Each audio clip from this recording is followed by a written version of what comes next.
Welcome to the Race, Politics in Arizona. I'm Anthony Gonzalez. And I'm Sharon Harvey. Welcome, Mr. Yale. Thank you for being here. Now, will you tell us what is the Convention of States and what is your goal? Well, the Convention of States is a national movement.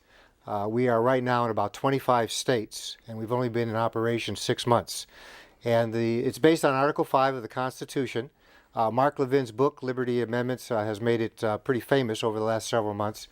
And we now are in Arizona. We have a hearing that's set up next Tuesday in the Federalism House Committee, and the purpose of which is to have the legislatures approve of a convention to be called so that we can amend the Constitution. The focus of the Convention of States is a little unique and different from some other efforts going on, is that ours is subject-oriented. We're focusing on limiting the size of government and limiting spending and term limits. And we believe that that kind of an approach is going to bring a dramatic shift from Washington to the states and really bring back federalism as the founders intended.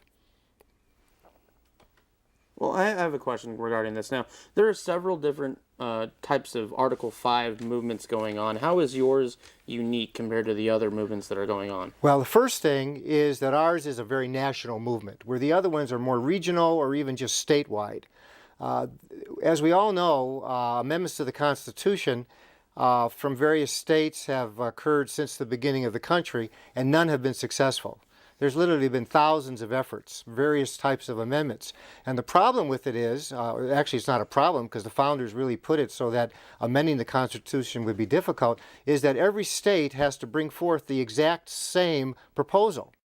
And what we found is that that varies, and so therefore you're not successful. With the Convention of States, it focuses on subject and not a specific amendment. And what we mean by that is that in some cases you have a balanced budget amendment, which is being proposed here and there. You have various other kinds of amendments that are being discussed. But those amendments, while they may be interesting and useful, the bottom line is that they don't have any real traction. There's no commonality from state to state. Every state writes up its own balanced budget amendment, and so therefore it's not going to be doable. It's not recognized by Congress. That's the big distinction. Another distinction is that the Convention of States effort is the only project which really is grassroots based. We're putting together an organizing campaign starting in every legislative district. We start with a district captain. We have legislative officers. We have a coalition director. We have regional teams set up, all of which are designed to make sure that the people really are involved in this effort. Whereas the other Article 5 movements are really more agenda-driven, they're institutional-driven. Again, we're not critical of them because obviously anything that we can do to reduce the size of the federal government is a desirable goal. But if you're not going to be successful, what you're really doing is diverting attention, energy, and resources from like the Convention of States, which we think can be successful. Yale, now, can you give our viewers an aspect of where they can go to find out more information about this organization and how to get involved? Yes. Best place is go to www.conventionofstates.com, and on that website you'll immediately be taken to a place where you'll find information. You can sign up to be a volunteer. You can sign up to receive updates. You can sign up to find out what's going on in the rest of the country. What's most exciting is, again, it's only been in operation about 6 months, and at this time we have over 50% of the states actually considering or proposing various bills to amend the Constitution. And the thing, again, that's most unique is that these are the same exact resolutions. So our goal is to have that resolution be the same in the required 2/3 states, and therefore Congress is going to have to accept it. Another distinction between the Convention of States, which is very important than others, is that in a number of the other efforts, the Congress and the governors must approve. Obviously, anyone that knows anything about what's going on now, Congress is not going to approve, given the way they've been behaving over the last several years. Regarding their power and controlling it, whereas under the Convention of States project, Congress has no say in the matter. Yeah. Will you tell us, if we get involved, what will our responsibilities be if we become volunteers with the conventions of states? Well, the most important thing as a volunteer is to talk to folks, talk to a lot of people, whether they're involved directly in their political party, and we're nonpartisan, Democrats, Republicans, Libertarians, to talk to their neighbors, their families, hold coffees, go to their churches, talk to people, because the Convention of States, when we're talking about really is changing the Commerce Clause, how it's being interpreted. We're talking about the General Welfare Clause. What we're talking about is a major culture of shift in this country.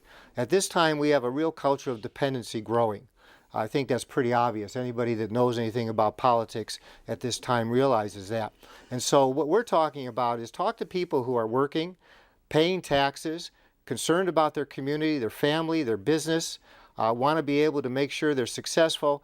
And that's the kind of conversation. We believe very strongly that, especially a state like Arizona, that once the state legislators realize that this is something that is very important to their constituencies, then Arizona will support the Convention of States project.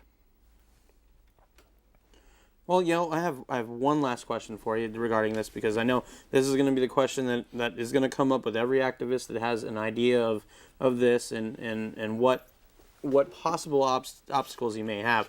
Now, when the original Constitution Convention was held, it was originally designed to just be a convention to amend the Articles of Confederation, and it ended up changing the entire layout of the government, creating a constitution, which has not been a bad thing in the long run, and it totally is different than I'm sure the goal of the Convention of States would be. But what would stop that again from happening and causing a runaway convention? Because I'm sure that is the question you must get a lot, and it's a concern that I'm sure a lot of activists, especially the activists that watch the show, might have about the movement. Yeah, that's always discussed, and it really is based on mythology in a lot of ways. First of all, this is not a Constitution Convention. There's no interest here in changing the Constitution, the basic framework. It is a convention of states, which means that it has to be for a specific purpose.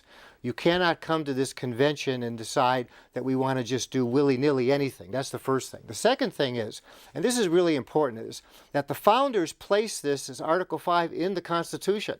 In other words, their concern was exactly what is taking place today. It's amazing the genius and the wisdom that these founders had. They realized that eventually the federal government, in their mind, was going to have too much power, too much control. And so therefore, they wanted to make sure that the states could call a convention of states to specifically reduce the power of the federal government and really return to federalism. Another aspect of this that is important to know, and it gets back, Anthony, to your point, is that in our history, it was the states that directed everything to happen. The federal government was of no consequence. It was the states that really determined what kind of government we would have. And the states' interest was to make sure that at the very least there was a balance. And so what we're talking about now, specifically with the Convention of States, is that it is around specific subject areas that have to be consistent from state to state for this to happen. That's the first thing. The second thing is, and this really gets to the real heart of your question, before a Convention of States can happen, you first have to have 2/3 of the states agree on the specific subject area. All right? They come to the convention and they can pass various amendments. Each state has one vote. And if in fact they get a majority, all of those amendments must go back now to the several states where 3/4 of the states must approve in their state legislatures, or they could have a convention. What that means then is that you must have 3/4 of the states in this country approve of anything. And I think to somehow suggest that some idea that would be so contrary to our political culture, our belief systems, could pass is almost impossible in that sense, because the founders made it clear that we really had these kinds of protections of 3/4 of the numbers of states. Well, Yale, thank you for coming on the show. Again, it's the state director of the Convention of States movement. And if you could just, one last time, give them the website where they can find their organization and become involved, since, we do have a lot of viewers that are nationwide. Right. It's very simple. It's www.conventionofstates.com. and you go to that website, you will find all the information you need in terms of Article 5, as well as how to sign up, how to connect with other patriots around the country and in your states. All right, well, thank you very much for coming on. Thank you. It's been great. Thanks. It's a pleasure always. And this is The Race. Welcome back to The Race. We're here with Yale Wishnick, who is the State Director of the Convention of States, and he's also the State Director of the Fair Tax Movement for Arizona. So he's a very busy guy. So we want to talk about the fair tax as well, and give our viewers you guys a glimpse of what else he does on the fair tax movement. So can you tell our viewers what the fair tax movement is going through, and what is being done here at the state level? Well, Fair Tax for All, the fair tax movement in Arizona is one of fair tax programs that's taking place in every state. We're all focused now on the House Ways and Means Committee, or H.R. 25. The fair tax bill is going to be heard in committee, something that has never happened, and we're excited about that. The fair tax primarily eliminates the income tax, production tax, savings, investments in this country, and replaces it with a fair consumption tax. And the purpose for this, more than anything else, is that if we really want our economy to get going and improving, we've really got to eliminate any taxes that are dealing with production. It really doesn't make much sense when you are interested in things, creativity, innovation, getting our corporations back to this country to have a tax on production, when in fact we could easily shift to a consumption tax, which in many respects, and a lot of research shows, is a much more reliable tax. Under the fair tax, a couple of things stand out. First of all, we would be generating at least the same revenue to the federal government. It's important to note, and particularly for conservatives, that the fair tax was never designed to reduce the size of government.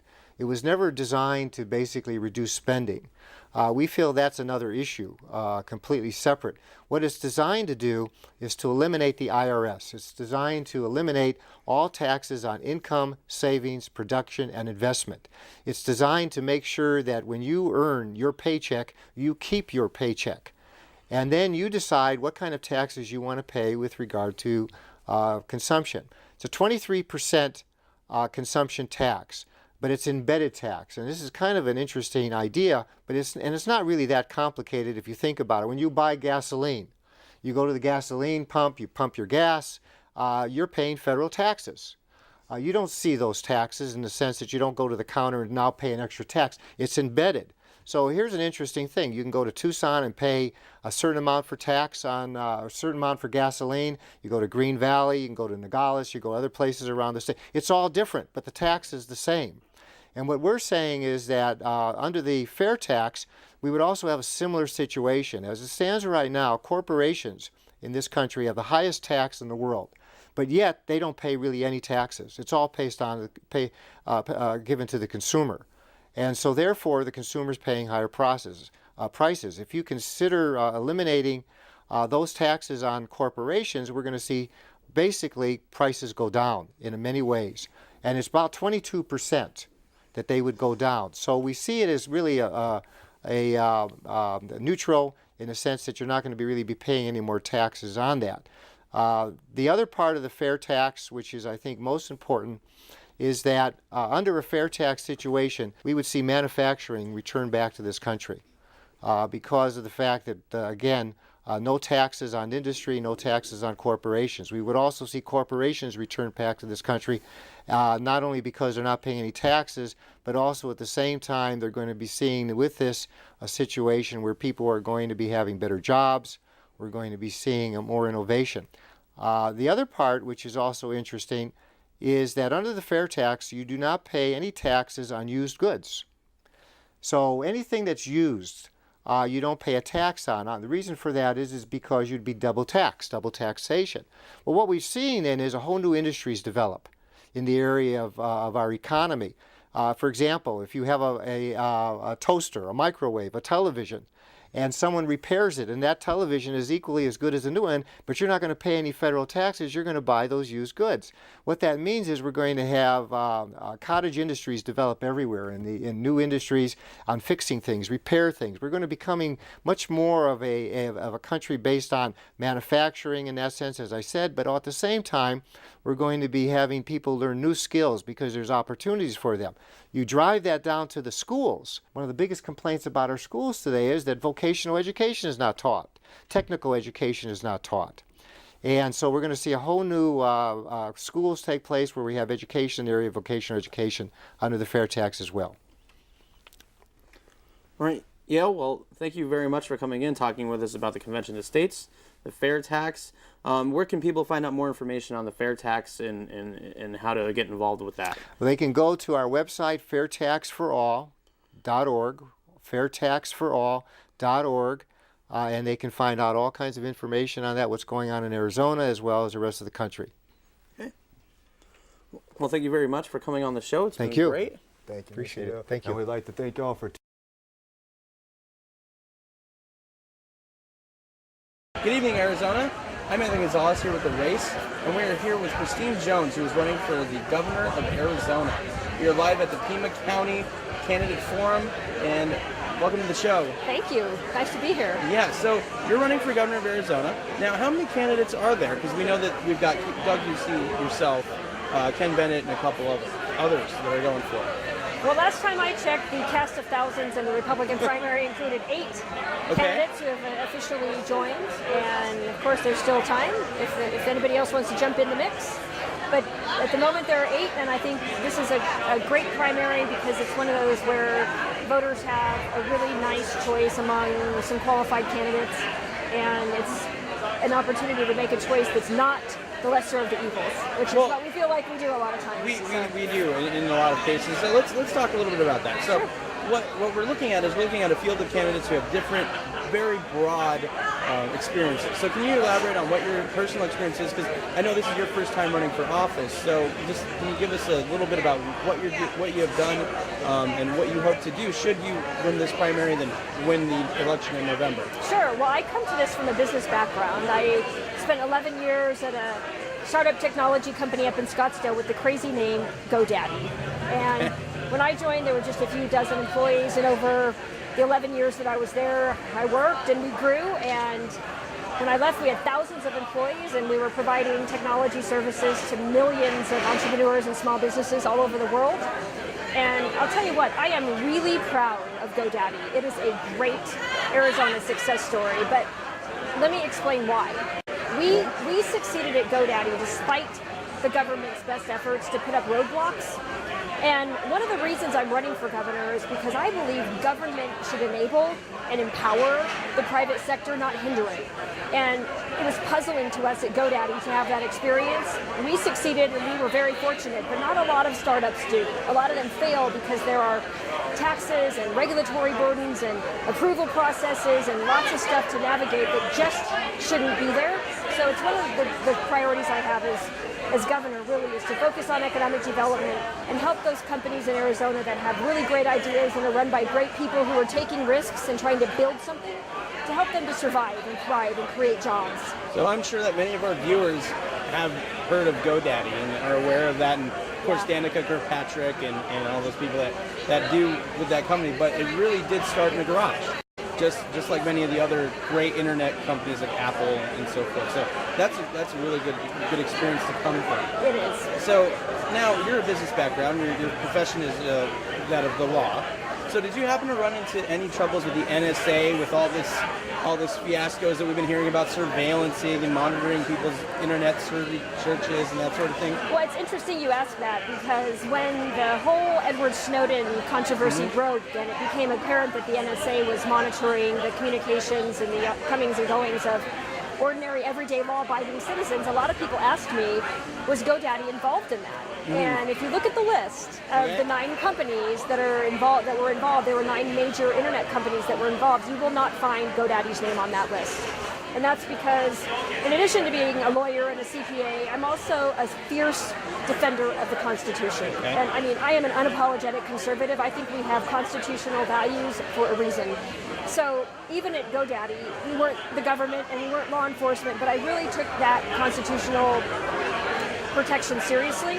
And so I really approached that job and the interaction we did have with law enforcement from the standpoint of what would we do that would keep the open exchange of information on the internet free-flowing, but still assist law enforcement when they are able to comply with the Fourth Amendment and stand up probable cause against the bad guys, so to speak. So we came down on the side of, in this sort of balance of national security versus internet privacy and privacy of personal information. We came down on the side of help law enforcement absolutely every single time when they can show you that there's a court order or a search warrant or a seizure order, some kind of court appropriate, jurisdictionally appropriate document, but otherwise privacy prevails. Because every American has that expectation. Of course, it's guaranteed in the Constitution. Yeah. So of course we would expect that from you. Now we have a series of things that we do here at the race. So I just want to ask you a couple of questions, just straight yes or no on a couple of issues. Okay. Obamacare, No, abortion, no, and what about the hot topic that the last governor had to do with Medicaid expansion? that takes more than a yes or no. I would not have signed the bill in the form that it was in. Okay. I mean, I have some thoughts about that. Okay, so that one we'll table that for another date when Okay, we get I'd love to. together. I'd love to Great. talk about it. All right, and let's go into one other little aspect of your campaign. We're experiencing a little bit of a flight over that happens here in Tucson. We have Davis Monthan Air Force Base. You know what? My husband's a retired Air Force officer. Okay. And you know what we call that in the Air Force? What? That is the sounds of freedom. Sound of freedom. That's is what I the call sounds it of when I freedom. tell my students when I'm teaching them Yeah. about. They're like, oh, it's so loud. I'm like, it's okay. It's the sound of freedom. It is exactly We need right. that. So I'm going to go on the hot topic of today, because Okay. today the House did bring out some little aspect towards their immigration Oh, policy. the United States House. Yes, Yeah, the right, House. So right. I did see your video Uh-huh. on your website regarding immigration or policy. Can you give our viewers a grasp of how you feel about immigration itself and your reaction to the initial House response or format that they put out? Sure. Well, first of all, my sense is no immigration bill is worth talking about unless we secure the border. Because if you do come to this country illegally, there are consequences. And you don't get priority and you don't get amnesty. So that is my fundamental approach on immigration. I haven't had a chance to read the entirety of what the House proposed. I understand that they have a system where if you're in the country, you can attain legal status with some qualifications. So if you've broken the law in some way, you're a criminal, or you can't pass a background check, or a couple of things, then you wouldn't be able to get the qualified status. But I think as long as the bill does not call for amnesty per se, and there is a consequence for breaking the law, I would be willing to take a look at it and potentially support something along those lines. Okay, and at the state level, how do you view immigration policy? Well, I really think that because the federal government has been derelict in all of immigration law enforcement, they just refuse to enforce the current laws on the books. This state is going to have to lead the way. And my sense of this is pretty simple. If you want to be an American, follow the law. We have a path to citizenship. If you want to follow it, you are welcome here. But you must do it our way. If you break the law, you don't get priority, you don't get amnesty, you simply have a consequence, just like you and I do when we break the law. But we have a rich, abundant history of immigration in this country. Immigrants are the fabric, the very fabric of our nation. And so we have to make it possible for people to follow those laws and to immigrate here legally while we enforce the law against those who don't. All right. Well, that is great. Thank you very much My for pleasure. being on the Yeah, show. thanks for having me. We It's hope good to see have you again. in. Yes, it's always a great time to see you. So I hope that we can have you in the studio. I'd love it. Pending your schedule, because I know running around the state has got to be very hectic. But again, we're here with the race live at the Pima County Conservative Republican. I'm going to say Conservative Republican candidate forum. So have a great night. Thank you.